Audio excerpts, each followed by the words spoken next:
ഇവളാള് കൊള്ളാമല്ലോ. ഏതായി കുട്ടി? ഏതാന്നറിയില്ലെങ്കിലും ഇഷ്ടായി. ഒരുപാട് ഒരുപാട് ഇഷ്ടായി. കാറ്റുമുണ്ടേടേ മഴച്ചാറ്റലുണ്ടേടേ നിന്നെ നോക്കി നിന്നു നേരം പോയിടേ.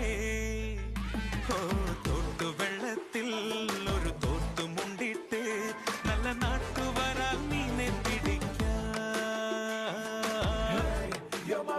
കസ്റ്റാർഡ് പൗഡറും പാലും മിക്സ് ചെയ്യുക.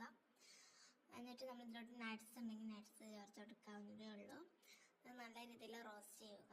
നല്ല ബ്രൗൺ ഷെയ്ഡ് ആകുമ്പോൾ നമ്മൾ പാത്രത്തിലോട്ട് മാറ്റി പിന്നെ നമ്മൾ ഒരു പാക്കറ്റ് പാല് അതിലോട്ട് നമ്മൾ അത് പഞ്ചസാര ചേർത്ത് പിന്നെ തിളച്ച് വന്നതിന് ശേഷം നമ്മൾ ഈ മിക്സും കൂടി ചേർത്ത് കുറുക്കി എടുക്കുക. എന്നിട്ട് പിന്നെ ലെയറിലാക്കി ഫ്രിഡ്ജിൽ വെച്ച് ഒരു ദിവസം കഴിഞ്ഞതിന് ശേഷം അടിപൊളി ടേസ്റ്റ്.